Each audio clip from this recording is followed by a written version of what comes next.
Buenos días, bienvenidas y bienvenidos al 11º Encuentro de Profesionales de Género, Drogas y Adicciones de Proyecto Malva de Fundación Salud y Comunidad. Este año bajo el título Hogar y Adicciones, una mirada de género.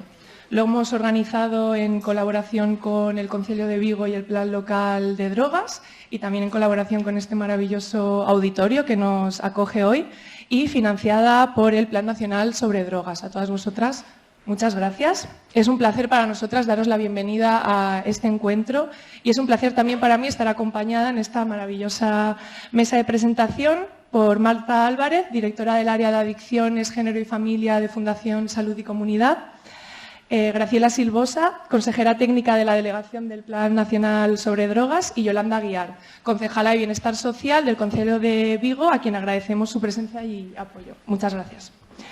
Antes de comenzar, quisiera contextualizar el proyecto Malva y la trayectoria, ya que es un proyecto que nace en 1999, hace ya 25 años, a raíz de la detección de una alta prevalencia de casos de violencia en el ámbito de la pareja y de la expareja heterosexual cuando estaba presente el abuso de alcohol y de otras sustancias. Por un lado, existía un altísimo porcentaje de mujeres que llegaban a recursos especializados de drogodependencias que a su vez eran víctimas de violencia de género y a la vez de otros tipos también de violencia sexual en la infancia, de violencia sexual en la edad adulta, violencias institucionales.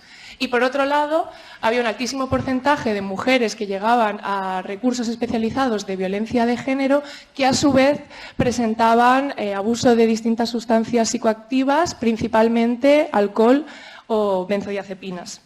Por lo tanto, las compañeras que me precedieron vieron claramente la necesidad de realizar un análisis complejo que analizara estas dos problemáticas de manera interseccionada, así como de proponer también modelos de abordaje que respondieran a esta doble necesidad.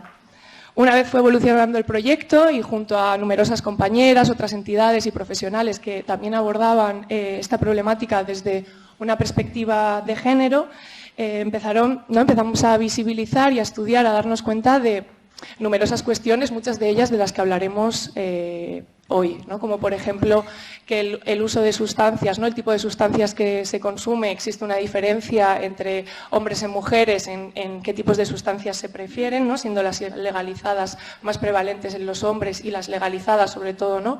Los psicofármacos mucho más prevalentes en mujeres como una cuestión de género, pero no solo los tipos de sustancias, sino también los modos de consumo, ¿no? El consumo en soledad, el consumo en el espacio público también está atravesado por el género, como veremos hoy. También nos dimos cuenta de que las motivaciones de inicio, las motivaciones de permanencia en los consumos, sobre todo los consumos problemáticos, así como los factores de riesgo y de protección, también están atravesados por el género y eran diferentes entre hombres y mujeres, no solo diferentes, sino desiguales. El género es un factor de riesgo en sí mismo para las mujeres, ya que sus consumos están fuertemente invisibilizados. Existe además un mayor estigma social hacia las mujeres que consumen drogas que hacia los hombres y también existe una mayor penalización social. Finalmente, durante todos estos años, ¿no?, de trayectoria y de estudio, también nos dimos cuenta que existía y todavía existe una fuerte desigualdad en los imaginarios sociales hacia las mujeres que consumen drogas. Y estos imaginarios sociales también se traducen a los recursos de atención y de acompañamiento a las drogodependencias. Y también, ¿no?, los y las profesionales muchas veces participan, ¿no?, y reproducen estos propios imaginarios. Esto se traducía y se sigue traduciendo en un fuerte androcentrismo en el diseño que genera barreras de acceso a los recursos y también barreras de permanencia para las mujeres cuando no están diseñados ni adaptados a sus necesidades específicas. Con todo esto, en 2013 nace la línea Drogas y Género de Fundación Salud y Comunidad, en la que se encuadran 4 proyectos. El primero es Proyecto Malva, las que estamos aquí organizando esta jornada, que se encuadra dentro del eje de consultoría, formación y evaluación. También estaría el Espai Ariadna, que es un espacio residencial dentro del eje de tratamiento y reducción de daños. Es un espacio residencial para mujeres a los que pueden ir también con sus hijos e hijas que tienen una situación de violencia de género y consumo o abuso de sustancias. El tercer proyecto sería el Observatorio Noctámbulas, dentro del eje de prevención y sensibilización hacia las violencias sexuales en ocio nocturno con presencia de drogas. Y, por último, el eje de sensibilización e incidencia en políticas de drogas, que se ha desarrollado a través de la red de género, drogas y adicciones, impulsada junto a la Fundación Atenea, y también la participación en otros espacios como la UNAD, la Federación Catalana de Drogodependencias. Estos serían como nuestros 4 proyectos dentro de esta línea que os comento. Por tanto, ¿no? Este 11º encuentro es consecuencia de todo este trabajo y de la voluntad de intercambiar reflexiones, buenas prácticas, de debatir, de aprender, ¿no? En colectivo entre profesionales, estudiantes, usuarias y con la sociedad en general. Y este año toca Vigo y toca hablar de hogar. Entendemos que el hogar era un concepto, una metáfora y una realidad muy material que podía servir, ¿no? Como un eje que articulara diferentes temáticas que vamos a estar hablando hoy, ya que es un espacio central en el que, como os he nombrado antes, ¿no? Ocurre la violencia contra las mujeres, y también es un espacio central de consumo y de desarrollos de consumos problemáticos. Por tanto, a partir de aquí iremos, ¿no? Sacando diferentes cuestiones que no voy a adelantar y que ya nos explicarán las maravillosas ponentes con las que contamos hoy, que os las presento muy brevemente. Tendremos en la ponencia inaugural a Patricia Martínez, que nos encuadrará un poco más esta temática y estos conceptos, ¿no? De género, drogas, adicciones, violencia, hogar. Después de la pausa para el café tendremos una estupenda primera mesa con Gisela Hansen, que nos hablará de familia y salud mental, Marta Escolano, que nos hablará de psicofármacos, y María Buera, que nos hablará de maternidad y reducción de daños. Y por último tendremos también una maravillosa segunda mesa de cierre de experiencias prácticas que contaremos con la Asociación Érguete, con Rocío Iglesias, que nos hablará, ¿no? De los pisos de tratamiento para mujeres que lleva la asociación. Y también contaremos con el Centro de Día para Mujeres Beatriz Galindo de Madrid, con Teresa García, que también nos contará el maravilloso trabajo que llevan haciendo los últimos 3 años. Ahora sí, finalizo ya, solo un par de cuestiones técnicas. La jornada se está grabando, por tanto tendremos las presentaciones y las ponencias en nuestro canal de YouTube en unas semanas. Os mandaremos un correo informándoos. El canal se llama Drogas y Género. También tenéis todas las jornadas anteriores que hemos ido realizando, y colgaremos las presentaciones en nuestra página web. Por lo tanto, podréis acceder a todo el contenido de todas las ponencias que se realizarán a lo largo del día de hoy. Y os enviaremos un mail con un formulario de evaluación y con los certificados de asistencia para aquellos que los habéis pedido. Sin más, muchas gracias a todos y a todas por acompañarnos hoy. Espero de corazón que disfrutéis, que aprendamos todos juntos. Os dejo con Marta Álvarez, la directora del área de Adicciones, Género y Familia, Fundación Salud y Comunidad. Muchas gracias.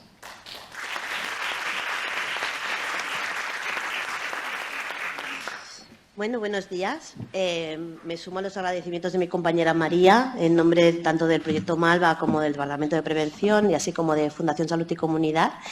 Agradecimiento que de verdad lanzamos desde todo corazón por estar aquí hoy, todas y todos vosotros, por poder compartir conocimiento entre unas y otras, y también a nuestras compañeras de esta mesa, ¿no? Porque es así como se visibilizan las necesidades sociales y las necesidades de los colectivos en los cuales estamos trabajando. Por lo tanto, es un trabajo conjunto, ¿no? De todas a la una, que es así donde realmente paso a paso podremos llegar mucho más lejos.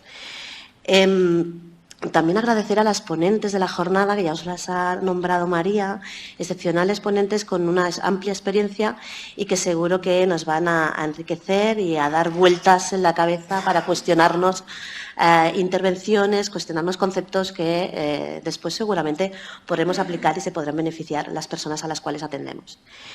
Yo voy a presentaros un poquito Fundación Salud y Comunidad para las personas que no la conocéis. Es una entidad que lleva más de 30 años de trabajo. Empezamos inicialmente con el ámbito de drogas y adicciones. Poco a poco fuimos creando centros de día, comunidades terapéuticas, pisos de inserción, proyectos concretos de inserción sociolaboral.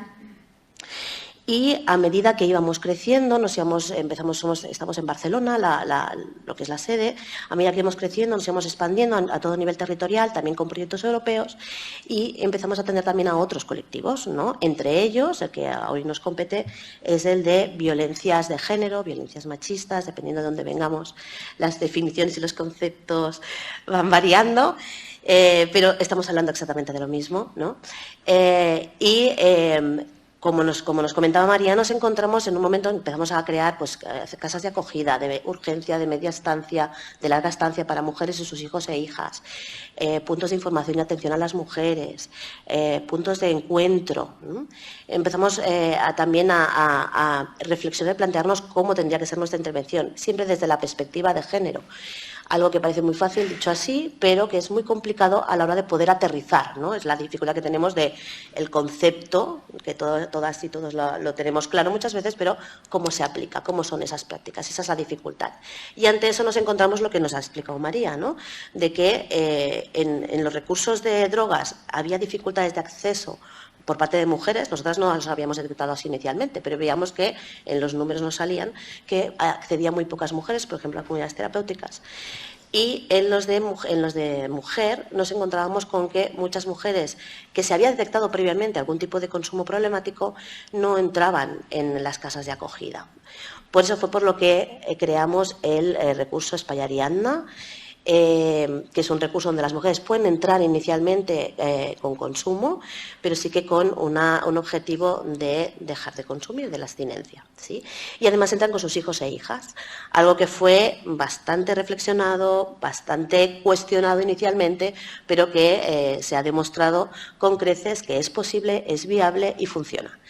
Además, este servicio ahora actualmente está dentro de la cartera de servicios de la Generalitat de Cataluña y tenemos otro igual que pertenece al Ayuntamiento de Barcelona. Por lo tanto, estamos contentas porque creemos que es algo necesario, son servicios necesarios que tendrían pues, que poder desarrollarse en otras partes del territorio estatal.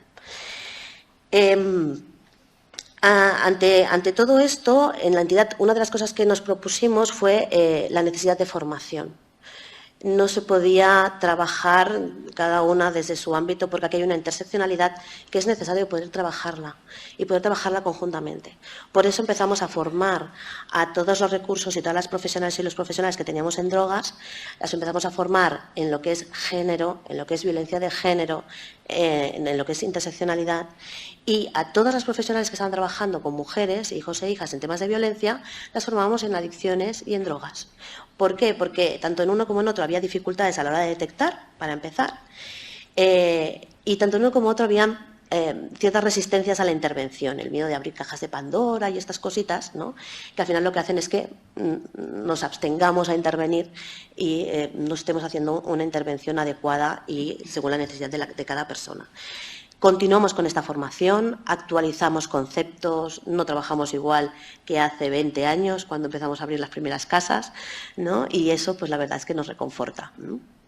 Paralelamente a todo esto, nace el Departamento de Prevención, que aquí ya os ha explicado un poquito María, como los diferentes proyectos que tenemos y que cada vez pues, vamos agrandando y nos vamos también adaptando a los cambios sociales que se están dando, ¿no? En concreto, lo que es Malva, lo que es este tipo de jornadas, ya llevamos bastantes jornadas y hemos recorrido bastante la geografía española. Hemos estado en Zaragoza, hemos estado en Pamplona, Madrid, Barcelona y ahora Vigo. ¿Por qué Vigo? Pues Vigo porque creemos que es una ciudad que tiene mucha red. Realiza intervenciones bastante potentes. Tenemos un plan local, ¿no? Que antes lo estábamos comentando, que llevan por el cuarto, ¿no? Que pone mucho foco en lo que es la intervención, pero también en lo que es perspectiva de género, con lo cual creemos que era el lugar adecuado para poder venir hasta aquí. pero también porque hay muchísimas entidades aquí que estáis trabajando, algunas de las cuales estáis aquí representadas, ¿no? Aparte de la administración local, también están las entidades, ¿no? El tejido social, como por ejemplo tenemos a Erguete, que participan hoy con nosotras, pero también Alborada, Utaca, Ucacedro, Arisbal. Pues nada, con esto nuestro reconocimiento a todas vosotras, tanto a las que trabajáis para la administración como las que trabajáis en las entidades, y espero y deseamos que esta jornada os sea muy útil y salgáis de aquí con ideas nuevas y mucho más ilusionadas de lo que ya estáis y habéis llegado hasta aquí. Gracias.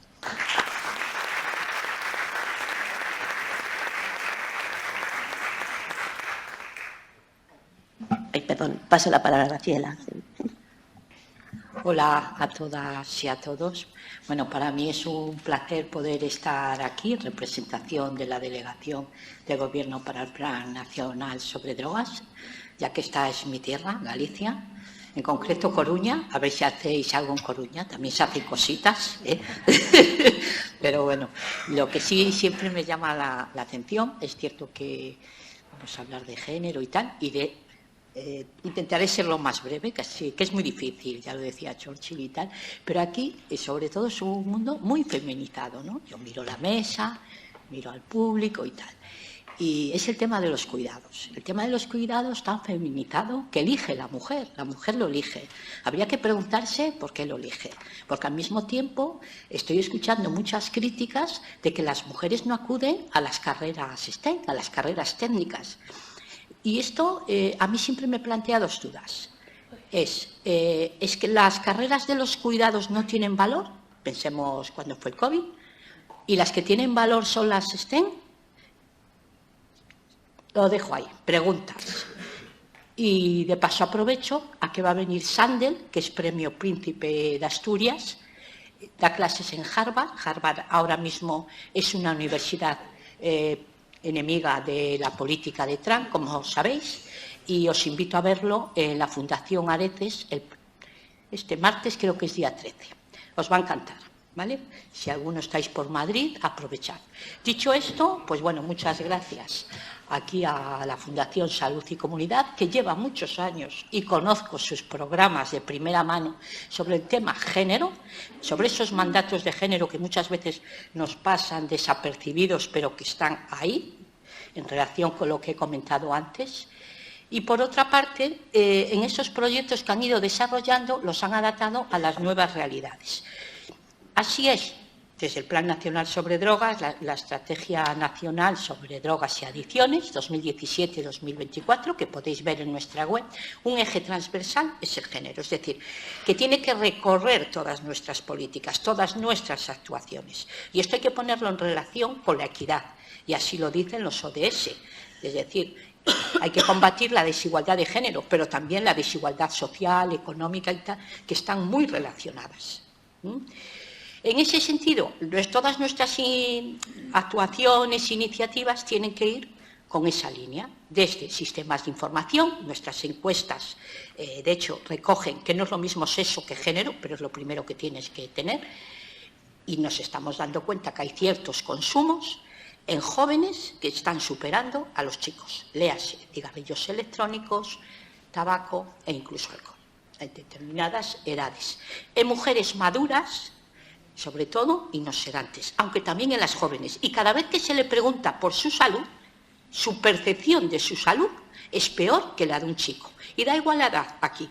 Y no solo nuestras encuestas. Ahora va a salir la encuesta SPA, también que es realizada en una población de jóvenes, y lo vais a poder ver.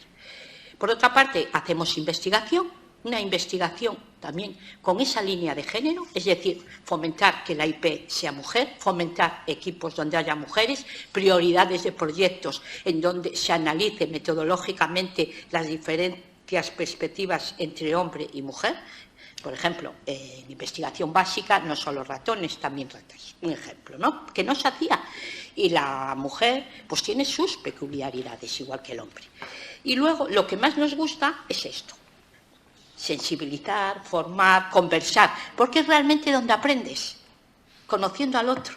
Y yo invito mucho a la gente, no solo a que lean, No solo a través de redes sociales, que yo me encargo más a la parte de comunicación, sino que sobre todo puedan debatir. Y debatir no es polarizarse, debatir no es estar con grupos que piensen lo mismo que tú, que tengan tus mismas creencias. Debatir es enriquecerse, escuchar al otro. Y espero que aquí lo consigamos. Muchas gracias por vuestra atención y un saludiño.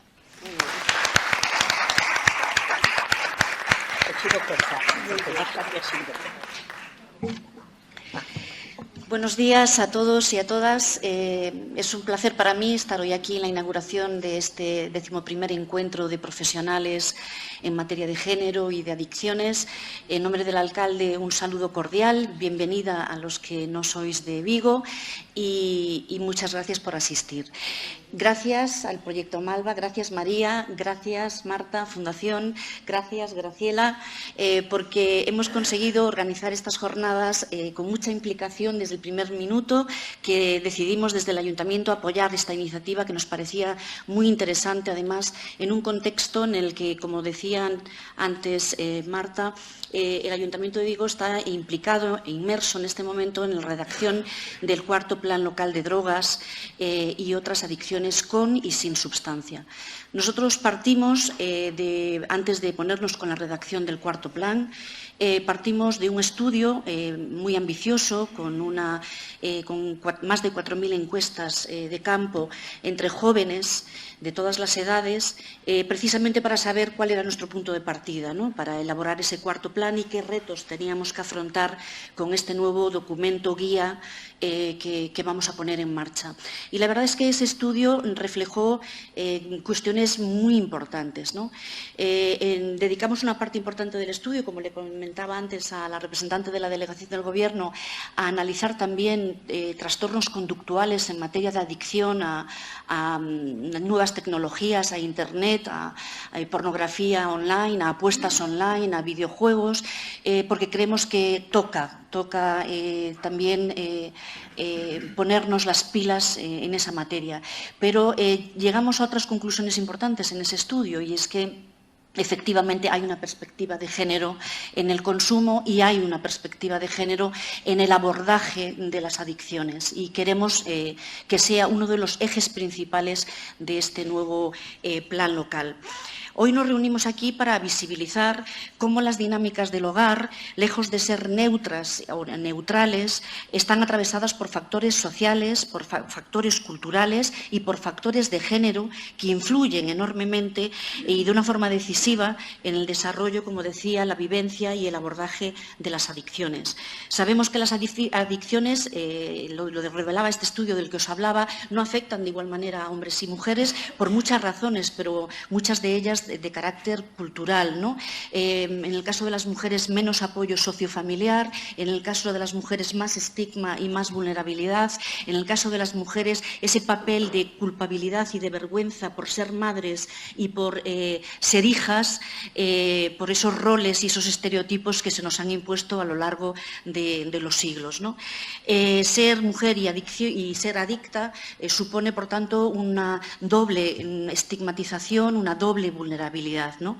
Supone luchar contra mandatos muy arraigados en la sociedad, contra imposiciones y estereotipos, y el temor a la estigmatización social y a la estigmatización familiar muchas veces provoca la ocultación, provoca la vergüenza, provoca que se consuma en el ámbito de lo doméstico y provoca, por lo tanto, llegar a tratamientos y al abordaje de forma muy tardía, cuando el problema ya se ha complejizado enormemente, ¿no?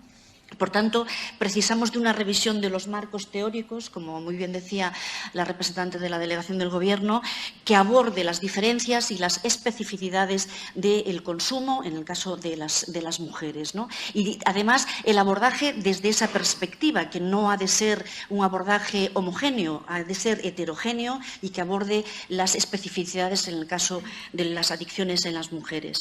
Debemos analizar además factores psicosociales, como decía, de género, que condicionan el acceso de las mujeres a los tratamientos, ¿no? Eso es fundamental. Y no quiero terminar sin decir que estamos viviendo, a mi juicio, una involución enorme en esta materia. Estamos viviendo tiempos muy convulsos en política, en los que determinados partidos políticos y determinados líderes políticos han decidido subastar los derechos de las mujeres. Y yo creo que hoy, que aquí somos mayoritariamente mujeres, pero también alabo los hombres que os sumáis a estas causas, debemos de poner pie en puerta.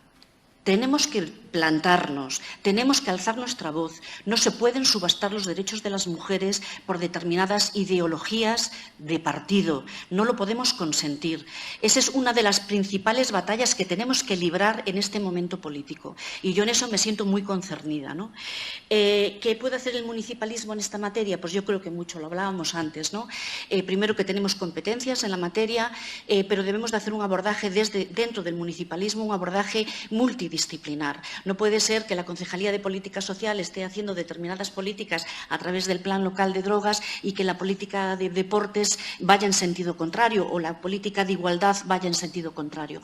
Por eso, en el Ayuntamiento de Vigo, para abordar este nuevo plan local, hemos decidido hemos creado ya una mesa de trabajo interdisciplinar dentro del propio ayuntamiento, en el que participan pues, desde la Concejalía de Seguridad, porque implicamos a las policías locales, a la Concejalía de Igualdad, la Concejalía de Deportes, porque todos tenemos que hacer un tratamiento transversal y con perspectiva de género de las políticas públicas que estamos implementando en materia de adicciones con y sin sustancia. No me quiero enrollar más, porque durante esta jornada contaremos con valiosísimas exposiciones de especialistas en la materia, testimonios y mesas de diálogo en la que también estará representada la Administración municipal, que nos harán reflexionar que el hogar es algo más que un simple lugar físico, ¿no? Sino que es un entramado de relaciones de poder, de relaciones de afecto y de relaciones de responsabilidad que determinan absolutamente cómo tenemos que abordar esto con perspectiva de género. Gracias una vez más al Proyecto Malva y a la Fundación Salud y Comunidad por haber elegido Vigo y espero que la jornada sea muy fructífera. Muchísimas gracias.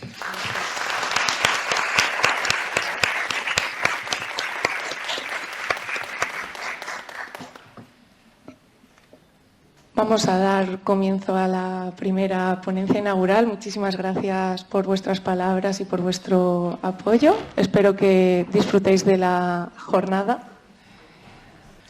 Muy bien, pues vamos a dar paso a la conferencia inaugural bajo el título Hogar, Violencia y Adicciones, una aproximación desde la perspectiva de género. Os voy a presentar a nuestra querida ponente Patricia Martínez. Seguramente muchas ya la conozcáis. Ella es educadora social y antropóloga y tiene el máster de estudios interdisciplinares en género. Desde 1995 trabaja en el ámbito de las drogodependencias, violencia e intervención socioeducativa. Y desde 2005 es también formadora a profesionales en género, usos de drogas, adicciones, violencia de género. Por eso digo que a lo mejor muchas las conocéis porque muchas hemos pasado por sus impactantes formaciones. Actualmente se dedica sobre todo al acompañamiento y a la capacitación técnica de equipos de intervención en todas estas cuestiones y trabaja como colaboradora en diversas entidades públicas y privadas. Es una colaboradora histórica de Proyecto Malva y de otras entidades como experta en perspectiva de género y adicciones. También dinamiza grupos de mujeres y hombres en tratamiento desde perspectiva de género y realiza acompañamientos en casos de violencia con mujeres. Y es autora de numerosas obras, como el libro Extrañándonos de lo normal, Reflexiones feministas para la intervención con mujeres drogodependientes, del manual Mujeres y drogas, prevención de recaídas con perspectiva de género, o de la guía Hombres y adicciones, intervención desde la perspectiva de género. Y también de numerosas investigaciones, como la situación en España de la violencia de género y del abuso de sustancias. Sin más, dejo aquí la presentación. Patricia nos introducirá a lo largo de la hora con la que contamos en todos estos conceptos que hemos empezado ya a nombrar en esta mesa inaugural con el objetivo precisamente de poder, ¿no?, enmarcar la jornada y continuar hacia las mesas que nos acompañan hoy. También dejaremos un espacio al final para preguntas, así que os animo también a ir ya pensando a lo largo de la ponencia en qué os apetece compartir y preguntarle a Patricia. Así que muchas gracias por estar aquí. Cuando quieras. Gracias. Creo que esto está encendido, sí. Muchísimas gracias a vosotras. Lo voy a decir porque me ayuda a relajarme y es que estoy nerviosa. O sea, la gente siempre me dice, pero tú, pues sí, me pongo nerviosa, sobre todo cuando no se trata de un curso, sino de eso, de un espacio como una ponencia. Entonces, bueno, espero, porque además encima agradecer como siempre al Proyecto Malva, ¿no?, que sigáis contando conmigo, que me deis la oportunidad de estar aquí con vosotras. Y me emociona, o sea, después de tantos años, el que podamos seguir juntas aprendiendo, porque para mí también es un espacio de aprendizaje siempre. Agradecer todo el trabajo de organización y, bueno, por supuesto, todas las instituciones implicadas y las personas que estáis aquí asistiendo. Y dicho esto, decir también, claro, que me ha tocado un papelón, que es enmarcar bueno, todo lo que serían estos conceptos de los que hablabais al inicio, ¿no?, que están un poco, pues, hogar, violencia, adicciones y, sobre todo, con la idea de ofrecer ese marco que luego permita también que las compañeras que van a participar después, bueno, pues que lo van a aterrizar y van a hablar de cuestiones muy concretas, ¿vale? Entonces, yo antes de empezar, por cierto, eso que he dicho que me iba a cronometrar, perdón, porque me cronometro, porque si no, vale, voy midiendo así el tiempo. Antes que nada, de la gente que estáis aquí, porque os voy a ir pidiendo participación, o sea que se me hace muy difícil estar una hora sin interaccionar, bueno, voy viendo caras conocidas, hola a todas, pero sin interaccionar con la gente que estáis aquí. Entonces, sí que quiero preguntaros primero, ¿cuánta gente venís de asociaciones de intervención o de ONGs o de espacios donde se esté interviniendo en, bueno, perdón, que no, imagino que ONG es mucha gente, pero de intervención en drogodependencias o que tengáis la intervención directamente en drogas? Vale. Gente que vengáis del área de intervención o del espacio de intervención con mujeres en situación de violencia o espacios de igualdad o... Vale. ¿Y con infancia? ¿El qué? ¿Qué os pasa? ¿Todas? De todo, vale. Porque servicios sociales. Servicios sociales, sí, era lo siguiente que iba a preguntar también, porque y luego también sé que hay personas que están en policía, ¿no? O sea, hay gente que venís también de cuerpos de seguridad, ¿no? Y fuerza, ¿sí? Vale, compañeros de la UFAM. Vale, os pregunto esto porque, claro, a mí me toca enmarcar los conceptos. Y, claro, va a haber un enmarque también en el tema de adicciones. Entonces, la gente que venís de adicciones, pues esto no os hará falta.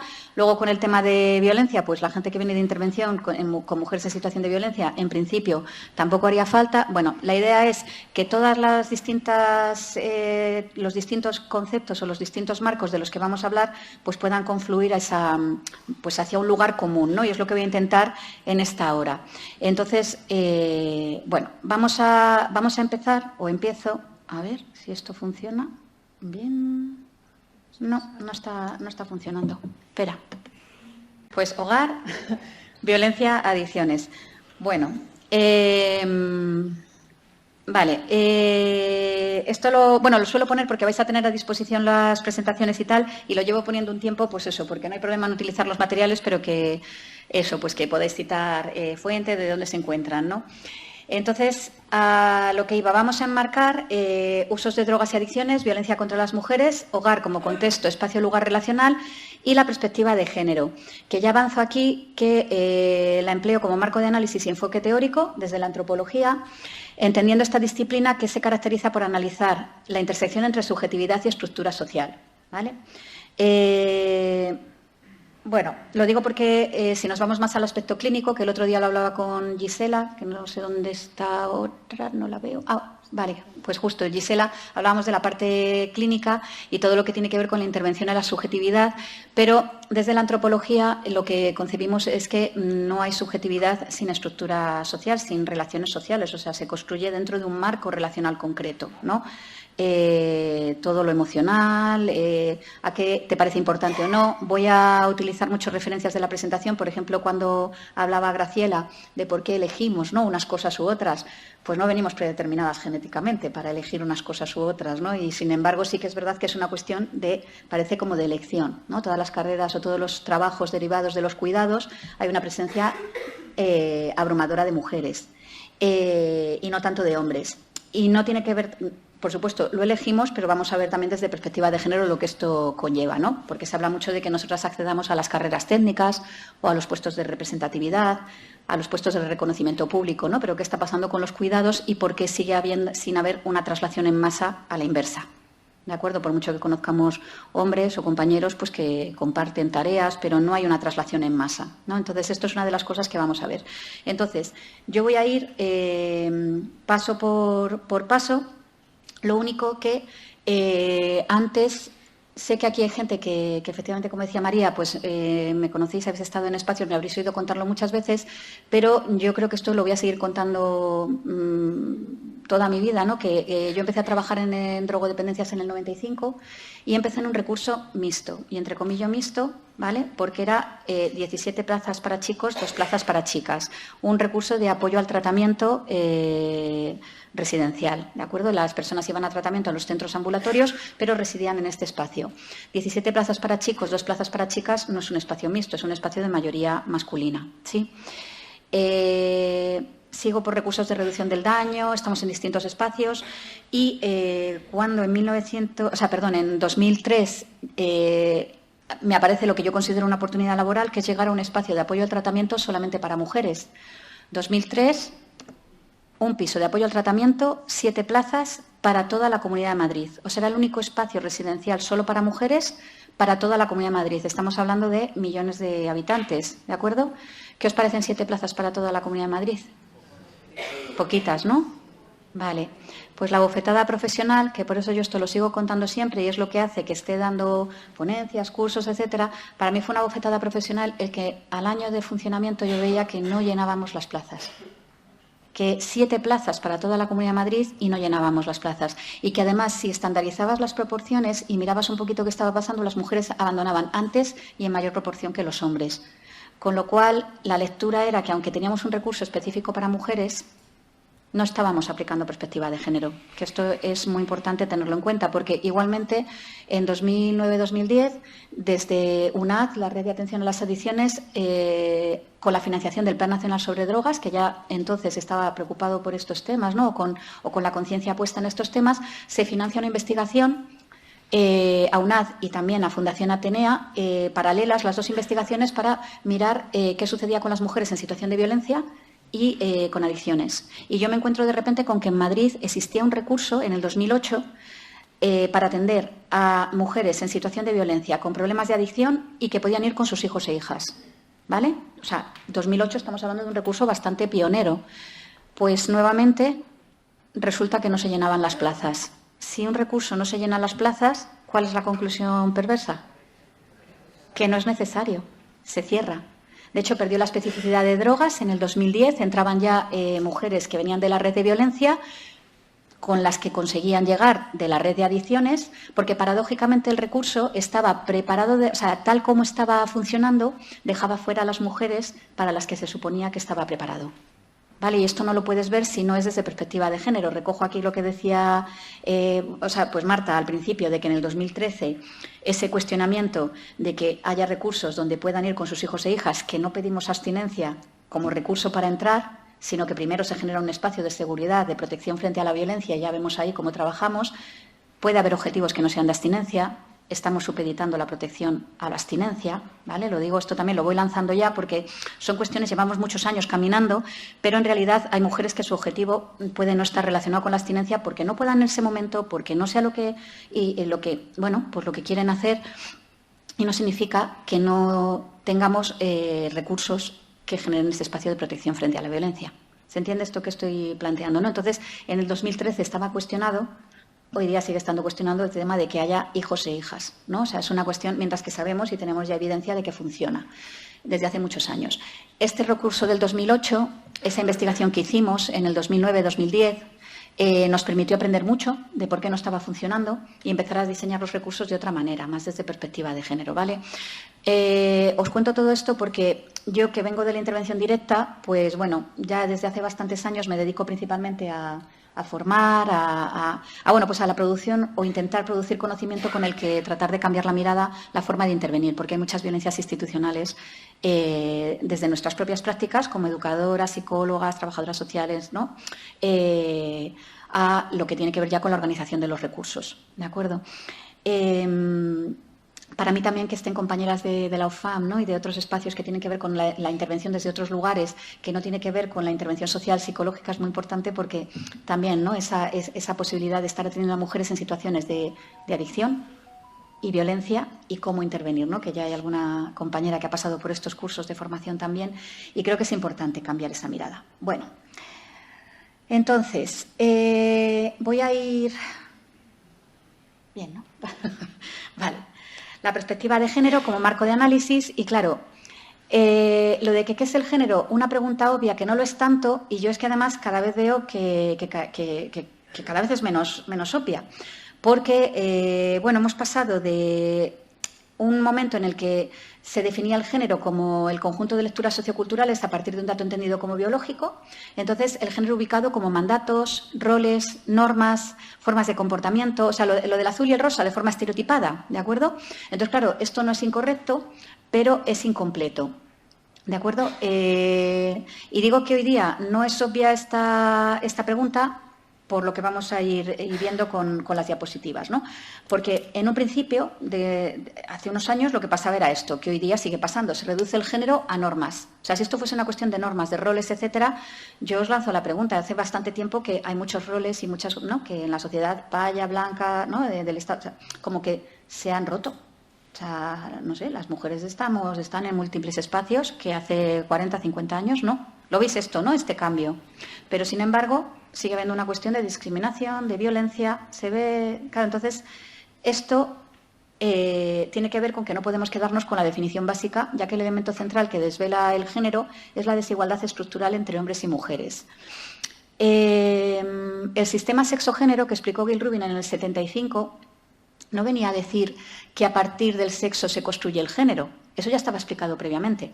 O sea, eso era una cuestión que venía desarrollándose desde los años 40, toma el nombre en los años 50 y dentro de lo que tiene que ver con espacios de psiquiatría, de psicología, con la existencia de las personas trans, está en el propio génesis del concepto género, pero tiene que ver también pues, con Simone de Beauvoir y toda esta idea de que la mujer no nace, se hace, que todo esto ya es como muy conocido, pero Simone de Beauvoir planteaba que la mujer no nace, se hace en desequivalencia con el hombre. El hombre también se construye, si el hombre es cultura, la mujer también. Y esa desequivalencia es estructural, es modificable, construida socialmente, por lo cual se puede cambiar.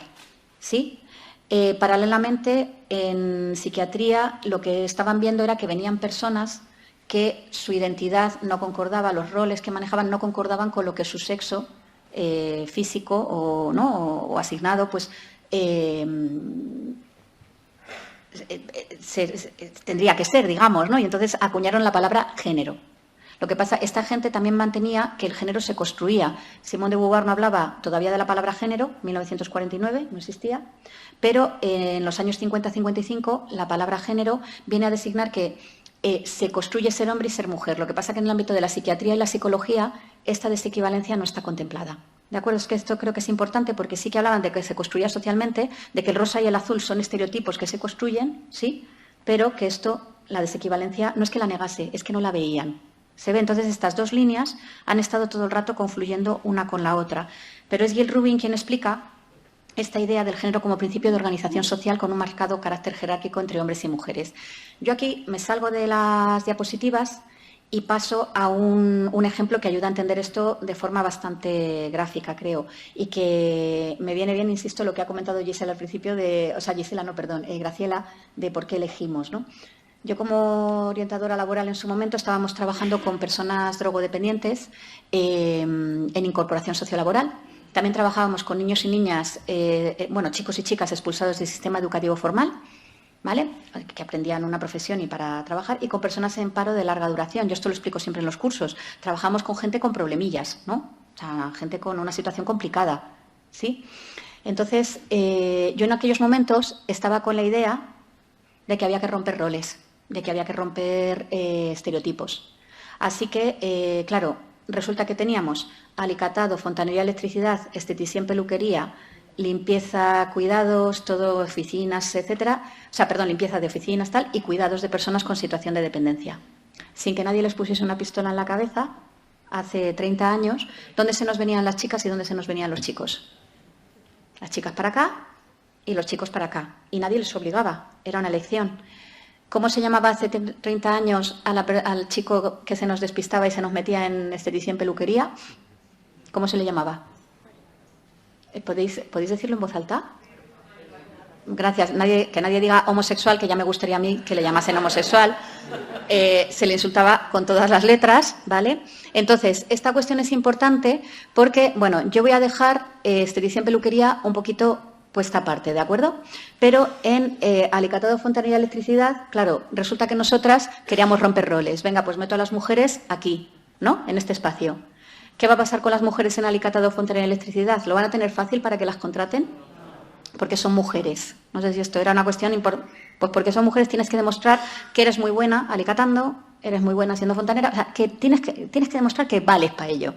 ¿Lo veis esto? El que nosotros podemos acceder a esas carreras o a esos espacios más técnicos o más, bueno, pues masculinizados. Vale. Yo ahí tenía claro que las chicas, pues, persuasión coercitiva y meterlas para acá y luego haríamos prospección de empleo, ¿no? Como un poco buscar el que las pudiesen contratar. Ya os digo que esteticien, peluquería lo dejo aparte. Y resulta que me encuentro de repente, por eso digo que esto no es una cuestión de roles, con que, claro, yo quiero romper roles a la inversa.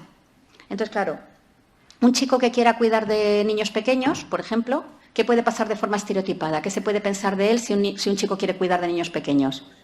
Abusos, etcétera. No sé si veis que es una cuestión, es una realidad que los abusos sexuales en la infancia son perpetrados principalmente por hombres, ¿de acuerdo?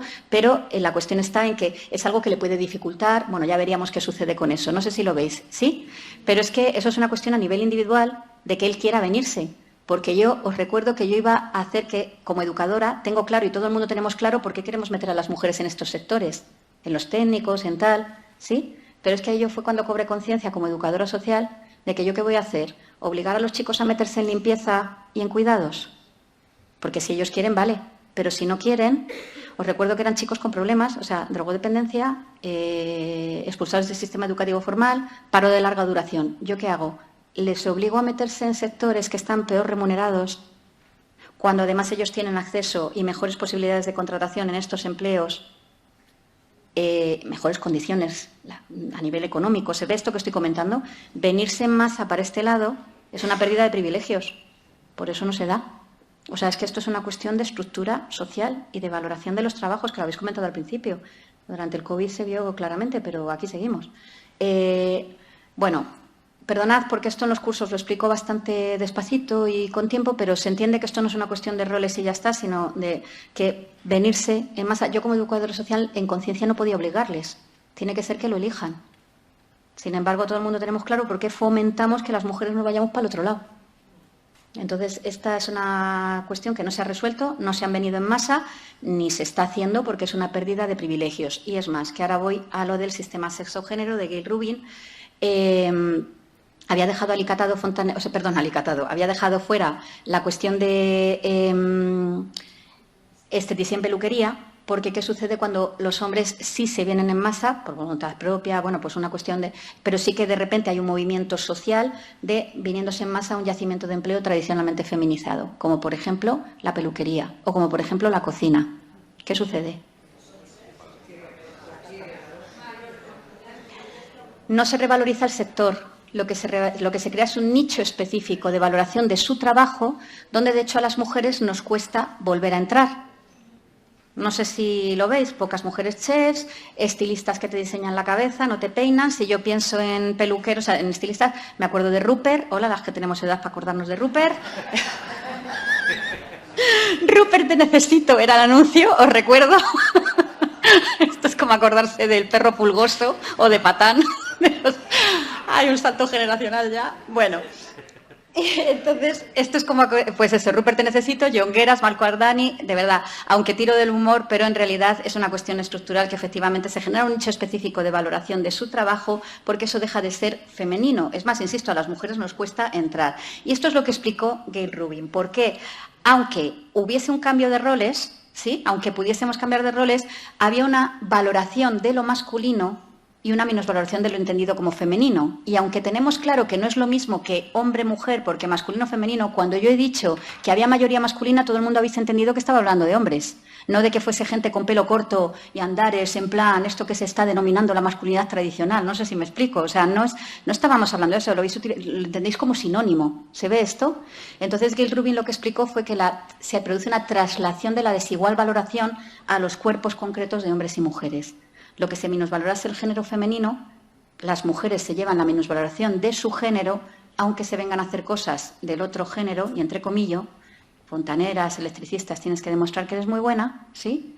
Y ellos se traen la valoración de su género, aunque se vengan a hacer cosas del otro género, siempre que no se les asimile a lo femenino, que esto es importante, porque cuando un hombre es asimilado a lo femenino es cuando recibe sanción también, recibe sanciones, pero si no, en principio, esta sanción no se va a dar. ¿Se ve esto? O, por supuesto, estereotipos, que estereotipos llueven tanto para hombres como para mujeres. ¿De acuerdo?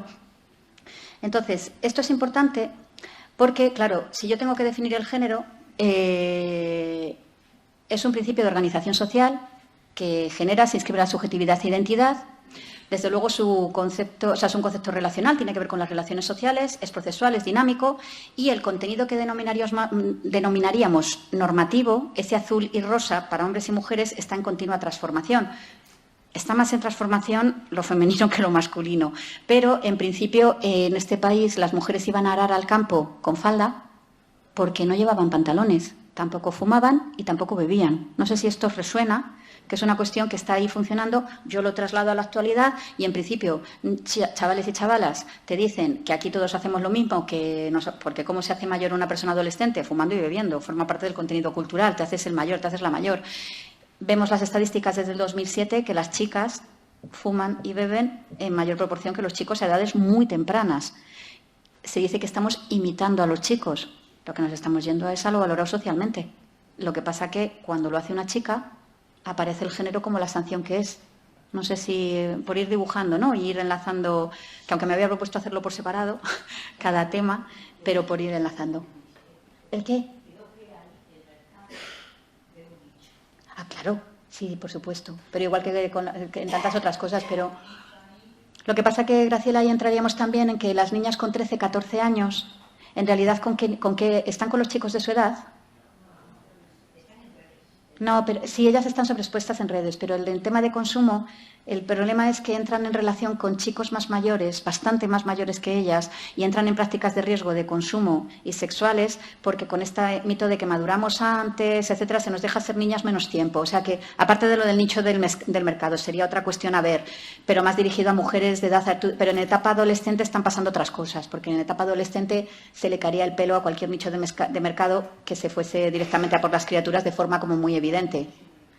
Sí, hay vapers que tienen forma de Bob Esponja y tal. O sea que, bueno, entonces, esta dicotomía hombre-mujer es lo que no cambia, la establece como algo natural y conlleva la subordinación y minusvaloración de la sociedad a lo femenino las mujeres. Voy a hacer un inciso aquí, que esto es importante porque esta minusvaloración, yo estoy hablando de ella a nivel social, la sobrevaloración de los hombres también a nivel social, pero siempre hago esta pregunta. Y explico también el caso de una amiga mía fontanera, lo hago brevemente, pero ¿qué se le dice a una chica heterosexual cuya pareja chico es un hombre implicado, que además, pues eso, conlleva la carga mental que tiene el organizar lo doméstico y el cuidado de los churumbeles, las churumbelas, ¿no? ¿Qué se le dice? Mientras me contestéis esto, no sé si veis que estamos valorando que haga cuestiones que tienen que ver con los cuidados. ¿Lo veis esto? ¿A cuántas de vosotras os dicen que qué suerte que estéis ahí encargándoos de esas cosas? Se da por sentado. ¿Se ve esto? Esta sobrevaloración del chef, estilista, diseñadores de moda, independientemente de la orientación sexual, que no tiene que ver con, ¿sabes?, esta valoración de los hombres cuando se vienen a lo femenino sin asimilarles a ello. Porque si no eres un calzonazos, tu mujer te tiene dominado. O sea, no sé si veis todo este tipo de dinámicas que se pueden dar. Vale. Bueno, ahí entraríamos... En principio yo hablo de un fenómeno social, pero sí, es una cuestión... Pero ahí entraríamos en cuestiones de subjetividad, que lo voy a ir enlazando hacia el final, de si tú te crees con derecho o no, o qué sucede, pero que esta subordinación o estos lugares en desequivalencia se interiorizan, se convierten en subjetividad. ¿A qué tengo derecho y a qué no tengo derecho? ¿No? Sobre todo es... Entonces, mi amiga fontanera, que tengo una amiga fontanera que sigue trabajando porque es buenísima y ha sido toda la vida muy buena, ella dejó de estudiar y su padre no hizo distingos de si era chico o chica. También he de apuntar que era hija única, no sé qué habría pasado si hubiese habido hermanos que hubiesen aprendido la profesión, pero el padre se la llevó a aprender fontanería. Muy buena, de tal forma que ya con 19, 20 años andaba ella sola haciendo servicios y hubo un momento que llegó a casa y comentó que no iba a volver a ir a casas donde solo hubiese hombres, que no pensaba hacer más servicios. Se lo dijo a su padre, también me lo contó a mí, como amiga y tal. ¿Por qué pensáis que dijo esto? Oigo por ahí que algo le pasaría, tal. El tema del acoso era algo constante, pero esto ella lo llevaba, porque además tenía un carácter fuerte. Quiero decir, estaba en espacios, pues eso, donde tenía que estar todo el rato demostrando, que no sé si lo veis, que estamos atrapadas muy ahí en demostrar que podemos estar en la policía, que podemos estar en lugares que siempre han sido como muy de jerarquía, no sé si veis esto, o de reconocimiento. Estamos atrapadas en demostrar que podemos estar ahí. Ella eso lo llevaba. El problema fue que un día entró en una casa y conforme entró en la casa el señor cerró inmediatamente con llave y echó la cadena, echó el cerrojo. ¿Cómo os sentís oyendo esto? Que entras en una casa y el señor inmediatamente cierra, echa el cerrojo tal, os entra pánico, miedo, ¿lo veis esto, no? La primera vez que yo estoy contando esto en un grupo de hombres en tratamiento, estoy acostumbrada a trabajar con hombres desde perspectiva de género, hay muchas cosas que trabajar en ese sentido. Me encuentro con que lo estoy contando y 3 de ellos se empiezan a reír. La psicóloga que tengo al lado les dice, ¿pero por qué os estáis riendo? Mi pregunta ahí es, ¿estás saltando como psicóloga o estás saltando como mujer? Estás saltando como mujer. ¿Por qué os estáis riendo? Porque de repente algo que a nosotras nos está produciendo miedo, 3 de ellos se están riendo. Entonces, claro, es lo de espera, porque claro, si tú saltas sobre ellos, yo no voy a poder entender por qué se están riendo. A mí era la primera vez que esto me pasaba y también había compañeros que nos estaban riendo y que estaban con cierta actitud de, tíos, ¿pero qué hacéis riéndoos? No sé si me explico. Estos 3, fontanero, butanero y electricista. Y entonces uno de ellos dice, a ver, es que yo qué sé, si una mujer me cierra la puerta, jejeje. Este fue su comentario, que estaba imaginándose en una situación de polvo gratis. O sea, era esta cuestión. Compañeros del otro lado que le dijeron, pero tío, o sea, no es muy normal que una mujer te cierre la puerta si entras en casa. No sé si veis que es otra actitud de cuestionamiento de esta... Pero, ¿qué cumplen ambas reacciones? Porque os puede parecer lo que sea, vamos a sancionar más a este señor que a este otro, ¿sí? Pero lo que cumplen ambas reacciones es que ninguno se ve en situación de riesgo, porque la subjetividad está construida en desequivalencia. ¿Lo veis esto? O sea, ellos están cuestionando a estos chicos por reírse, no les parece bien que se estén riendo, pero tampoco se perciben en riesgo si eso les pasa. No les parecería normal que una mujer les cierre la puerta cuando entras en casa a hacer un servicio a domicilio, pero no me percibo con ese pánico o ese miedo que habéis comentado. ¿Se ve esto? Vale, entonces, lo digo también por salir de determinados enfrentamientos, que esto parece se ha convertido en una lucha de sexos, parece que las mujeres son buenas, los hombres son malos, que no se trata de eso, se trata de esta subjetividad construida en desequivalencia y las oportunidades sociales que ello te brinda también, o el elegir efectivamente, pues, determinados espacios de relación y de profesión. Asfaltar carreteras en pleno julio a las 3 de la tarde no es un privilegio, recae sobre los hombres de clase baja, ¿sí? Yo no voy a comparar a una directora de banco con un obrero, ¿sí? Asfaltar carreteras está mejor remunerado, en general, que la mayoría de las profesiones de cuidados o muy feminizadas, como por ejemplo los empleos de hogar. ¿Se ve esto que estoy comentando? Vale. Insisto, una directora de banco tiene beneficios de clase que un obrero no. Pero si yo lo hablo desde perspectiva de género, si coinciden relacionalmente en algún espacio donde se pueda dar estas circunstancias, yo me imagino perfectamente la posibilidad de que ella pueda recibir violencia por el hecho de ser mujer. ¿Se ve esto? ¿vale? ¿Por qué?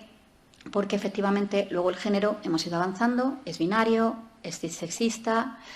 Aquí lo decía, la sanción de lo femenino en las mujeres, no es necesario que las mujeres se salten la norma de género.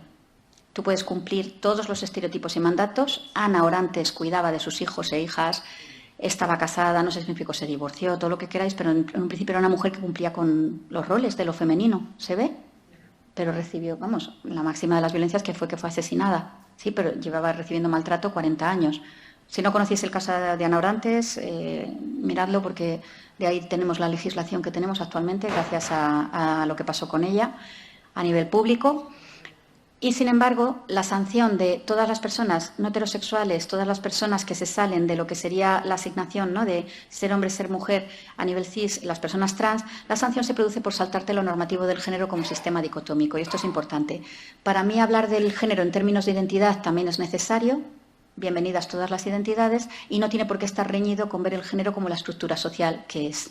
¿De acuerdo? Yo creo que eso es importante. Estamos ahora mismo en un momento de muchísimo conflicto y enfrentamiento y creo que es importante no perder de vista que ambas cosas pueden estar coexistiendo y yo puedo entender cuando alguien me está hablando en términos de identidad y la necesidad de esto y entender que el género conlleva la norma, la sanción hacia las mujeres independientemente de que cumplan o no con los roles y estereotipos.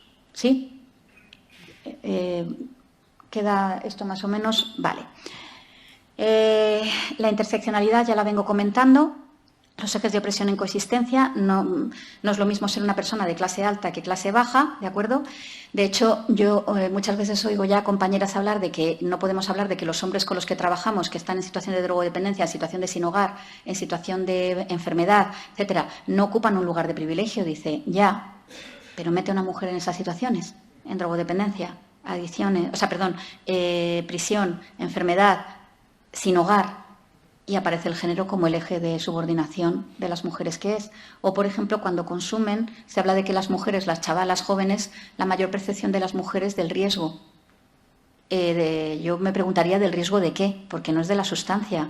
Si una chica, una compañera vuestra se queda borracha en mitad de un parque, dormida o donde sea, ¿qué miedo es el que os va a entrar? Que la agredan, no el coma etílico.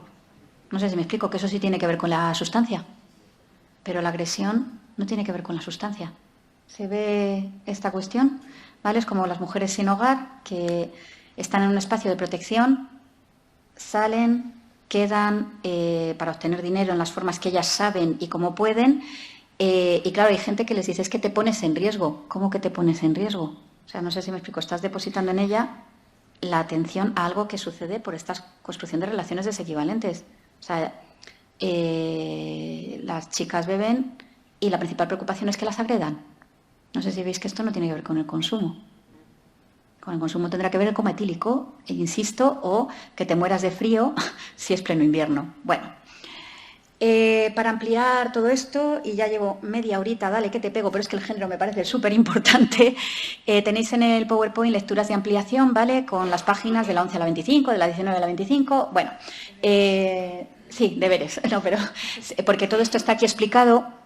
Y además con la unión, insisto, entre poder ver el género como el sistema de desequivalencia y subordinación, como el sistema estructural, social de subordinación de las mujeres y a la vez poder en coexistencia con el binarismo y el cissexismo, ¿no? Y con la interseccionalidad también atravesando todos estos procesos.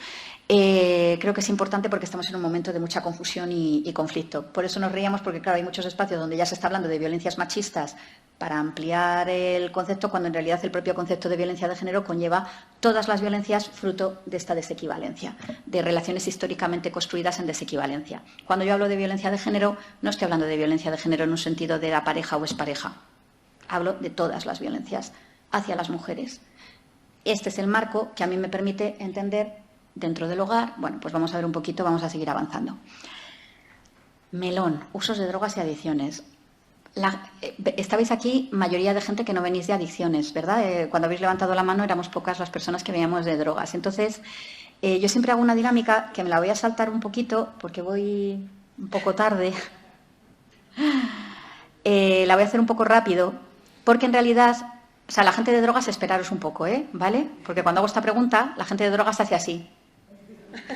Como un suricato. ¿Qué pregunta? ¿Pero por qué preguntas esto? Y hay compañeras que han pasado por esta dinámica y es que lanzo esta pregunta. Y quiero que la penséis. La gente de drogas, no, esperaros, por favor. Pero el resto de gente que venís de otros espacios de intervención, incluso servicios sociales, ¿no? Que parece que tengáis que saber de todo y atender todo. ¿Qué es peor? ¿La heroína o el alcohol? ¿Y por qué? Y me gustaría que pensaseis un momento esos porqués.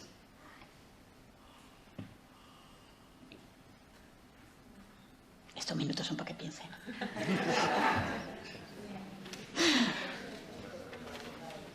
Me encanta, ya empieza por ahí a haber debates. ¿Quién ha dicho yo creo que el alcohol? Es que he oído una voz más... ¿Por qué? Gracias, Bueno, a ver, por experiencia profesional, con la gente con la que trabajamos puede tener mucha más problemática de alcohol. El acceso que se tiene es mucho más sencillo que el acceso a la heroína.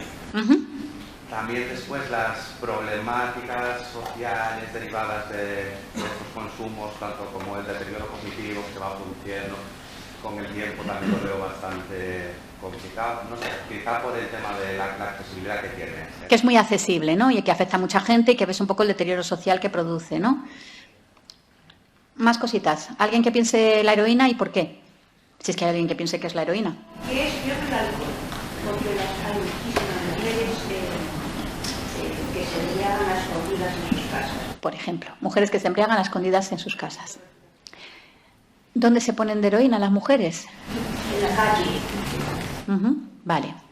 A ver, en realidad esta dinámica la suelo hacer con unos post-it que le doy a la gente y luego le digo a la gente que venga y cuelgue los post-its, que si el alcohol o la heroína. Y en realidad, por ejemplo, la accesibilidad que estáis comentando, ¿no?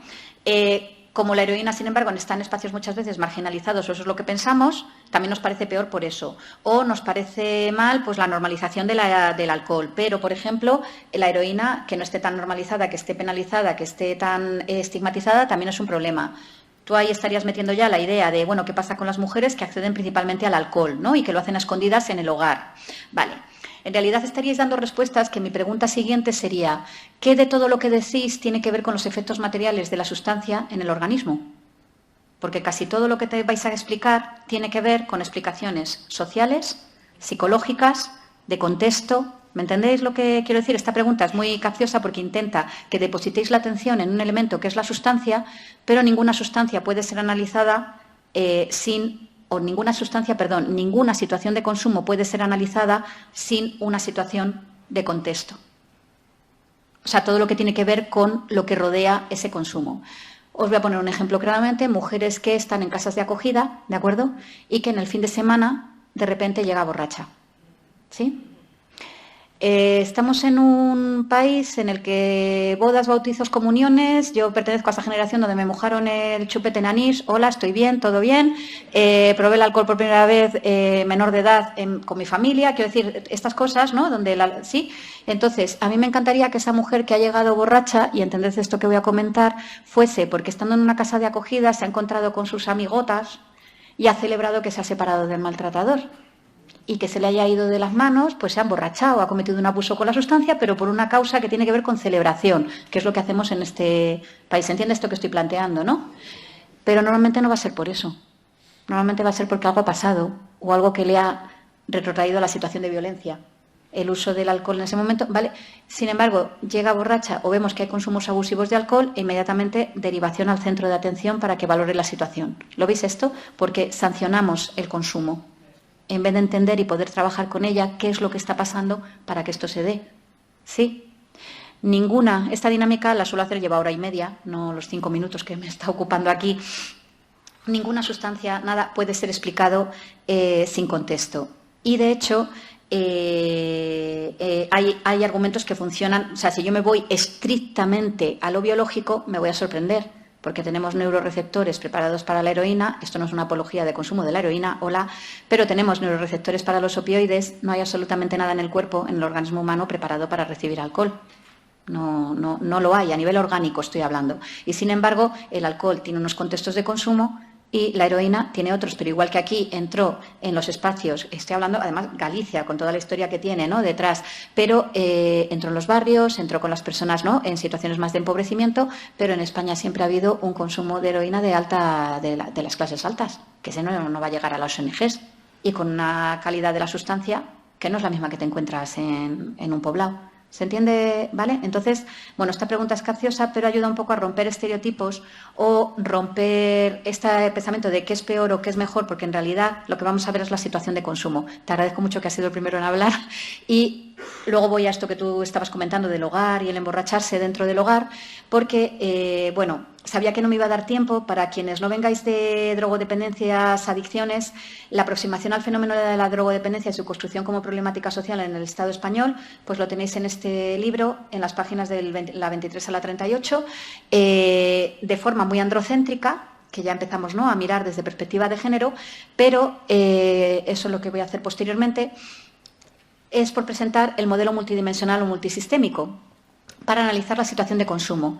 Yo siempre voy a tener delante la sustancia como elemento material y sus efectos en el organismo, voy a ver los procesos de la persona, lo que tiene que ver con ella a nivel psicológico y a nivel relacional, todo su entorno, pero luego va a haber leyes que afectan, que son las reglas explícitas, y las reglas implícitas que subyacen a la organización social, los valores, el consumo. ¿De acuerdo? Cuando la cocaína aparece en España, ¿de qué era síntoma? La cocaína al principio, o sea, ¿cómo se percibía la gente que consumía cocaína? Gente exitosa y de dinerito. ¿Se entiende esto? ¿Sí? Entonces, hay sustancias que están legalizadas, con lo cual, ¿por qué las mujeres eligen las sustancias legalizadas? ¿Por qué los hombres eligen las ilegalizadas principalmente? No sé si veis. Las estadísticas lo que demuestran es que la única sustancia que consumimos las mujeres a lo largo de la vida, más que los hombres, son los hipnosedantes, los ansiolíticos, todo lo que tiene que ver con pues benzodiazepinas. Esto no es casualidad. No es que vengamos predeterminadas genéticamente para elegir carreras de cuidados y para elegir las benzodiazepinas. ¿Vale?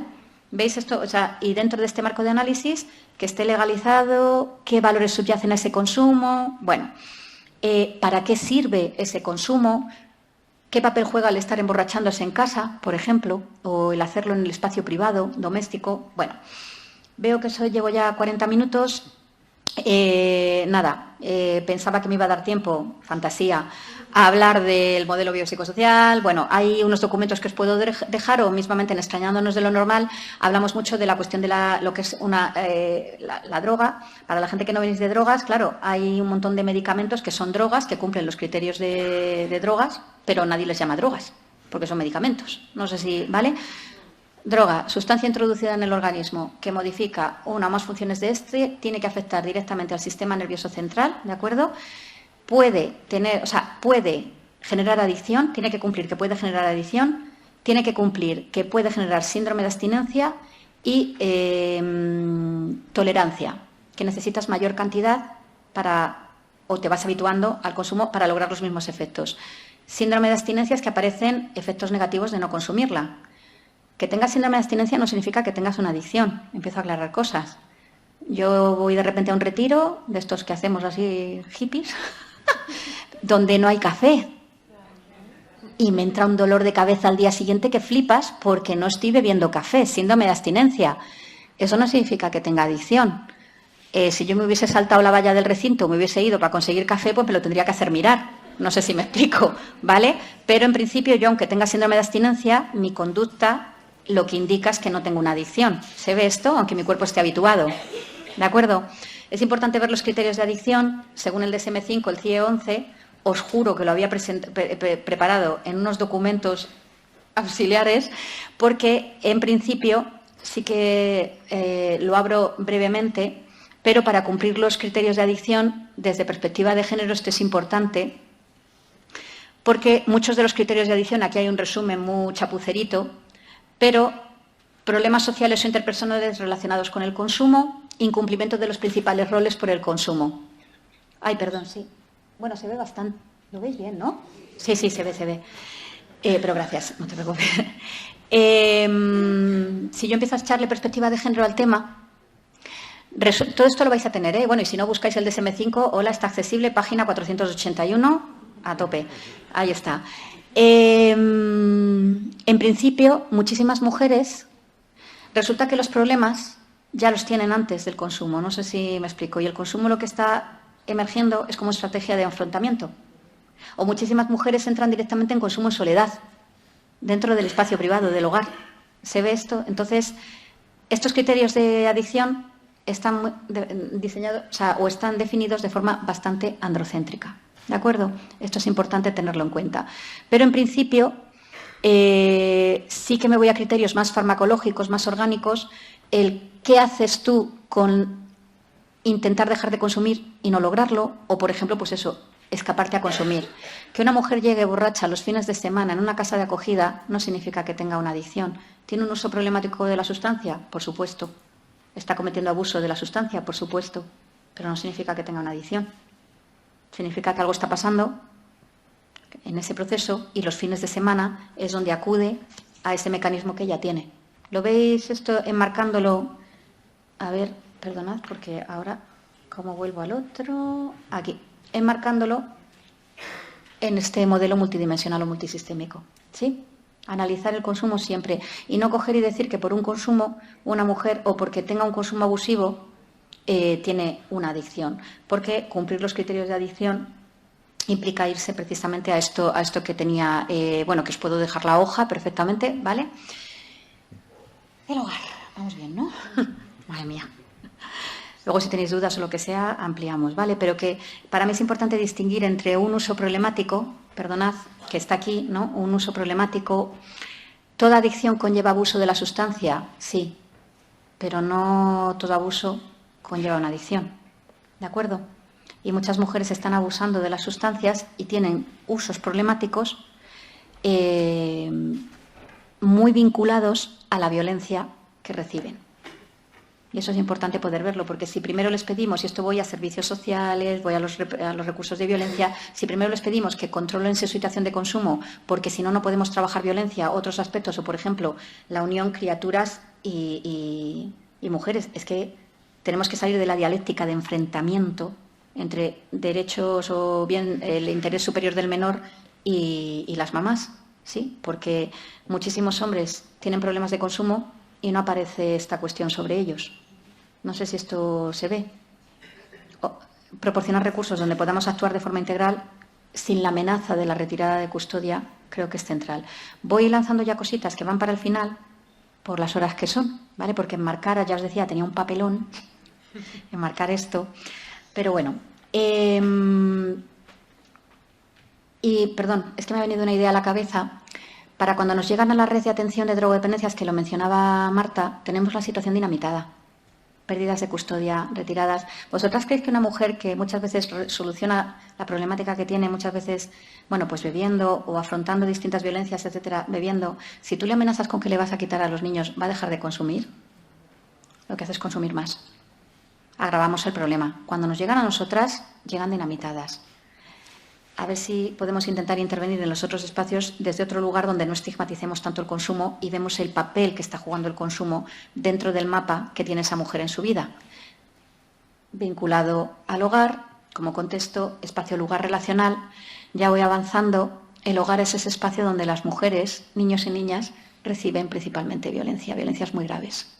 ¿Vale? Hay una traslación del miedo al espacio de lo público, pero es en el ámbito denominado de lo privado donde más violencia recibimos.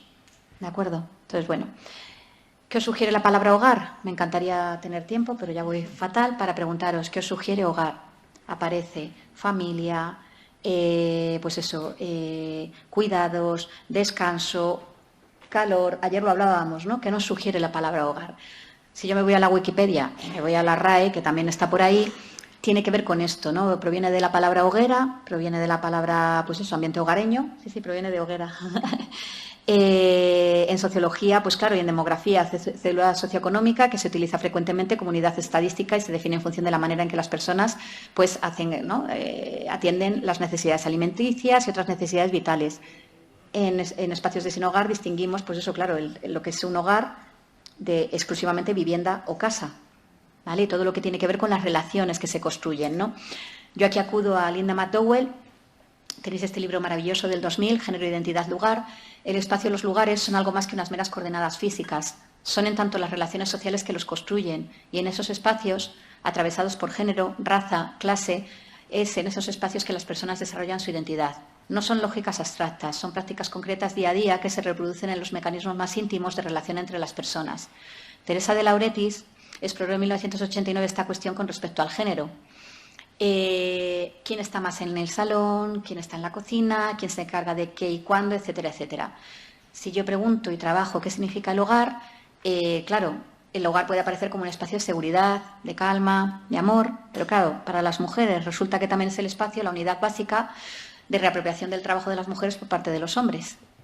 Ese reparto de roles, que no se subvierte porque es una pérdida de privilegios, hoy día, claro, nosotras ya se nos dio el mensaje, a mí ya se me dio el mensaje, no dependas de ningún hombre, ten tu propio trabajo. Yo recibí ese mensaje ya hace un porrón de años, con lo cual las mujeres nos vinimos al ámbito de lo laboral.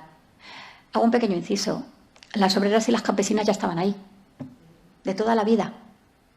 Pero es la idea esta de que la mujer se ha incorporado a lo laboral, cuando las mujeres ya estaban ahí.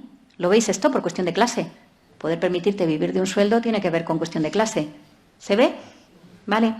Entonces, nosotras ya hemos venido para acá, pero la traslación a la inversa no se ha dado. Si os cogéis la encuesta de población activa, esa brecha salarial de género no se produce porque a las mujeres les paguen menos por el mismo puesto de trabajo. Eso está prohibido por ley. Lo que se produce es que tenemos empleos en general peor remunerados y luego, por otro lado, que pedimos disminución de jornada para hacernos cargo de la vida de las personas que necesitan cuidados, bien sean criaturitas pequeñas, personas con situaciones de dependencias transitorias o permanentes, pero en principio esto lo resolvemos las mujeres. Y si no lo resolvemos determinadas mujeres, lo resuelven otras a las que pagamos y que están en situación de empobrecimiento, procesos de migración, etcétera. Se ve esto, pero sigue siendo algo feminizado. Por eso digo que es una reapropiación del trabajo de las mujeres por parte de los hombres y en general de la sociedad, ¿vale? De sobrecarga de cuidados, de producción de malestares, esto lo abordará luego Gisela. Bueno, va a haber un montón de contenido que luego van a abordar las compañeras, ¿no? Y es un espacio de violencias sexuales y abusos en alta prevalencia. Así que yo lo que planteo, después de todo este rato que llevo hablando, es la idea del hogar como espacio de vulneración de las mujeres, enmarcado, sin embargo, en un simbólico prevalente de protección.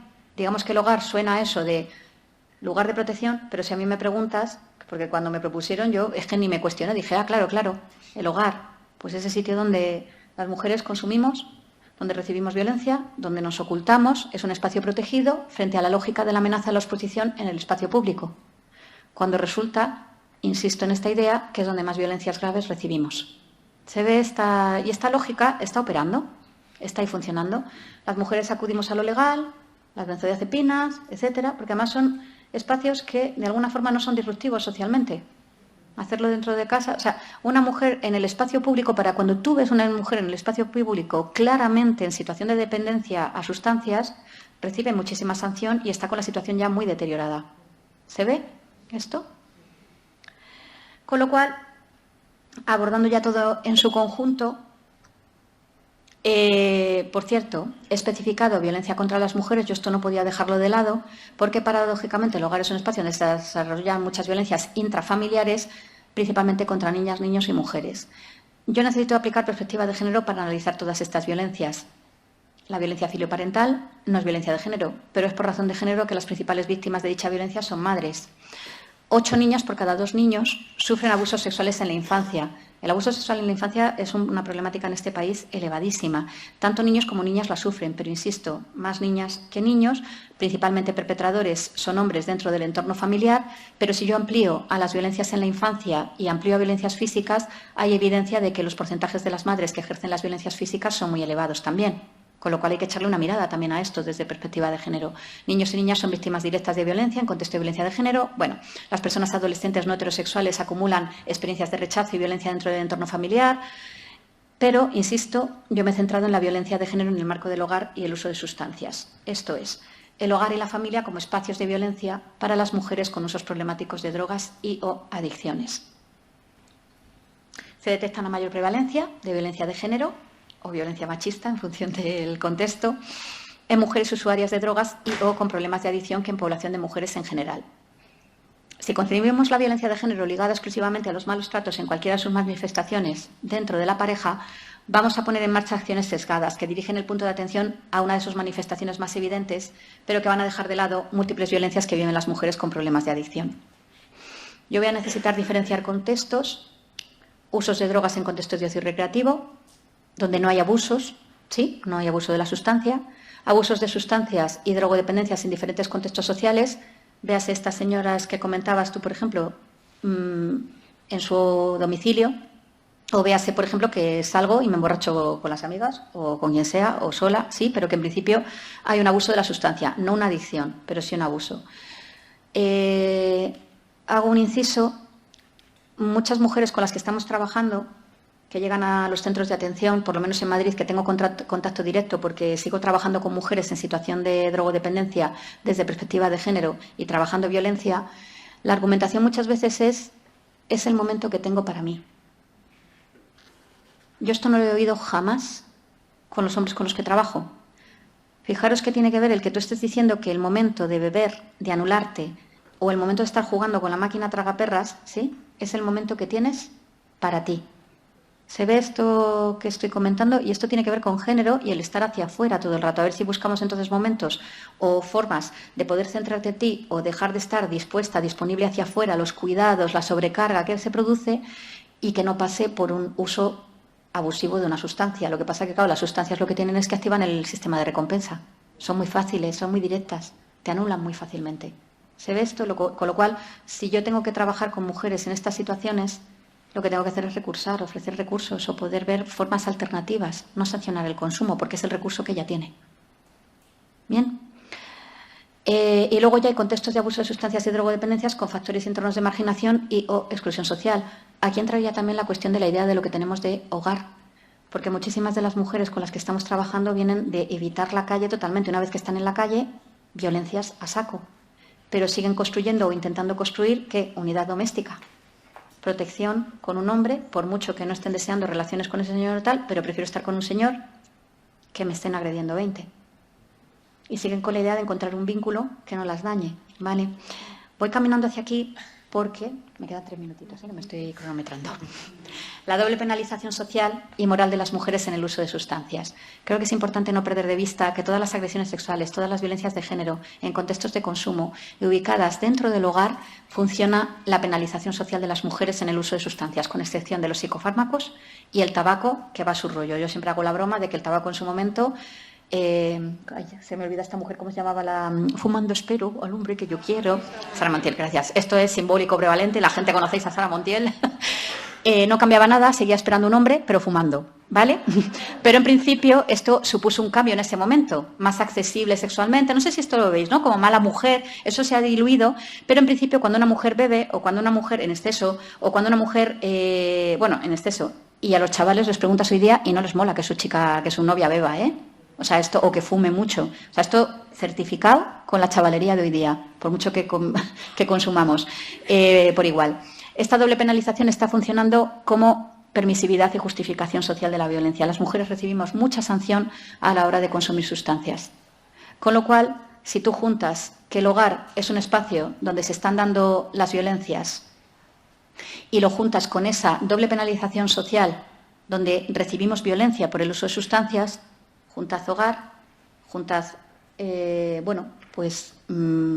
con el consumo, y por mucho que sea un espacio privado, en realidad tiene mucho que ver también con las violencias que se dan en él hacia las mujeres. Vamos caminando hacia un poco esta unión, este marco.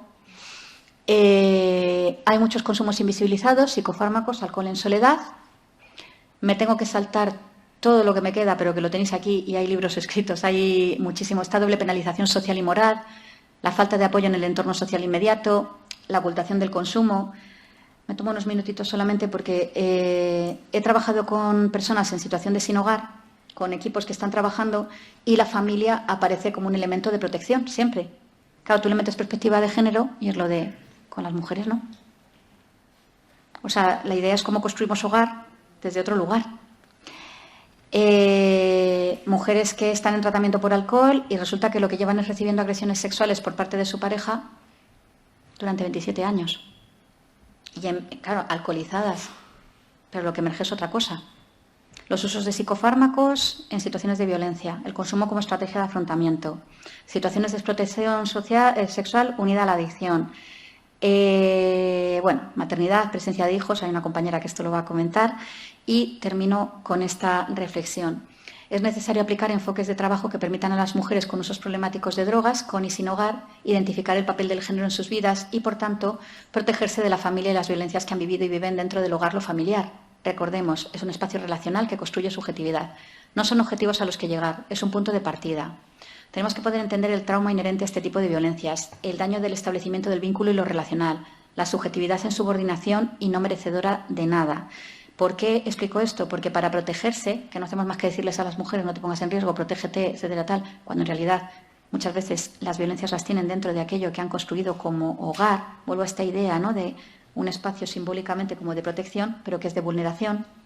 Para protegerse, primero hay que tener los recursos para poder saberte y sentirte con derecho a una vida libre de violencia.